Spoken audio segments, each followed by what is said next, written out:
Cours d'anglais. Les pronoms indéfinis, mots composés avec some, any, no et every. Alors, des pronoms composés peuvent être formés à partir de some, any, no et every. Par exemple, something, something, someone, somebody, somewhere. Prenons par exemple someone. Exemple, there is someone in the garage.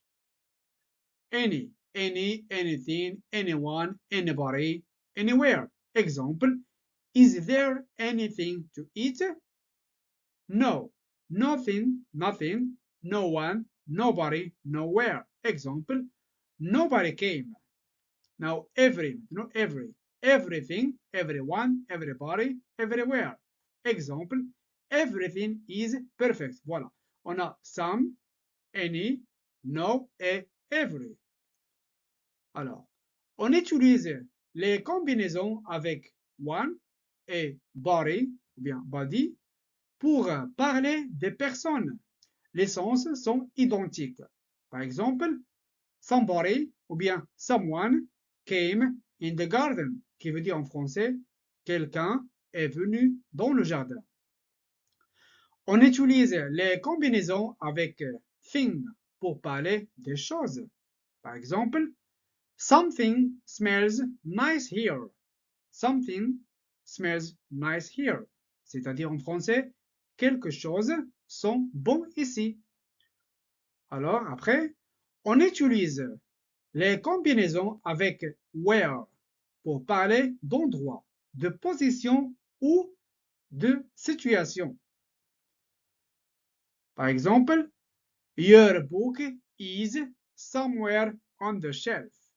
Your book is somewhere on the shelf, qui veut dire en français, ton livre ou bien votre livre est quelque part sur l'étagère. Alors, les combinaisons avec no ont le sens de not any, qui veut dire personne, rien, aucun. Exemple, there is nobody here. There is nobody here. Il n'y a personne ici. Voilà. Tous ces pronoms composés peuvent être suivis de else, dont le sens est proche de other, qui veut dire autre. Exemple, somebody else, some other person, qui veut dire quelqu'un d'autre.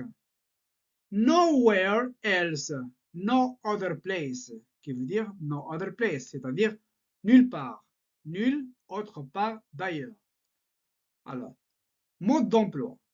Les règles pour employer les mots composés ci-dessus sont identiques à celles employées pour some, any, no et every. Par exemple, les mots composés avec some seront généralement employés dans des phrases affirmatives. Les composés avec any seront généralement employés dans des phrases interrogatives ou négatives. Par exemple, I want to give you something et non pas I want to give you anything. Alors là, on dit I want to give you something. Pourquoi? Parce que cette phrase est mise à la forme affirmative et non pas I want to give you anything. Alors, attention, lorsque les pronoms composés avec thing, body, ou bien body, ça dépend de la prononciation, et one, exemple, someone, something, everybody, sont sujets d'une phrase, ils sont toujours suivis d'un verbe au singulier. Exemple, everybody loves chocolate, qui veut dire en français, tout le monde aime le chocolat. C'est normal, c'est pas tout le monde. Hein. Alors, s'agissant, bien sûr, de pronoms indéfinis, ayant un sens collectif, ils peuvent être suivis de they, their, them. Exemple, everybody can come and have their presents. Alors, faites attention. Everybody can come and have their present. C'est-à-dire, tout le monde peut venir et avoir son cadeau. Son cadeau français. En anglais, c'est pas his present, mais c'est their present, pluriel. De même, les questions tags suivants, ces pronoms seront au pluriel. Exemple, everybody loves chocolate. Don't they? Même si que on a ajouté S pour marquer la troisième personne singulier, mais c'est le pluriel. Everybody loves chocolate. Pour marquer le sujet, on dit they. Don't they, c'est-à-dire en français, tout le monde aime le chocolat, n'est-ce pas? Alors, passons maintenant exercise, qui veut dire exercice, bien sûr, avec la correction. Alors, questions.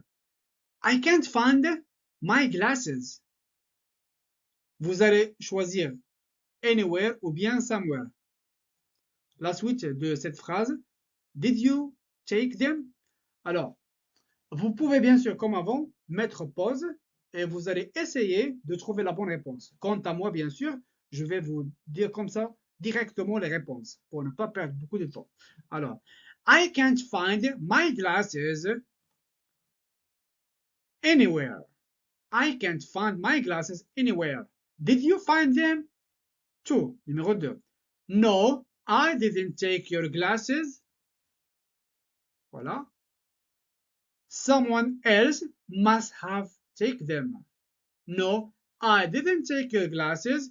Someone else must have taken them.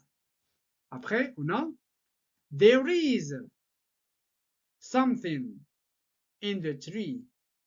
Do you know what it is? There is something in the tree. Do you know what it is? 4. Numéro 4. Once again, somebody has parked in my parking space. Once again, somebody has parked in my parking space. 5. Numéro 5. Everybody is coming tonight, aren't they?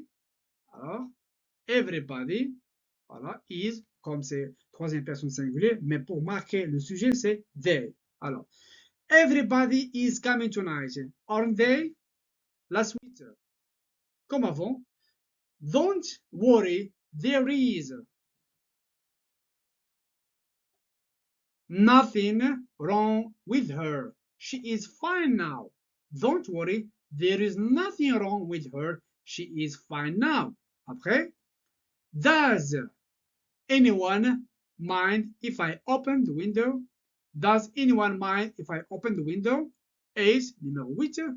Promise me you won't speak to, voilà, anybody. Promise me you won't speak to anybody. 9. Listen to me. I have something important to tell you. Listen to me. Listen to me. I have something important to tell you. 10. La dernière phrase. Alors, something tells me that this is the very last chance of the exercise. Something tells me that this is the very last sentence of the exercise. Cours d'anglais.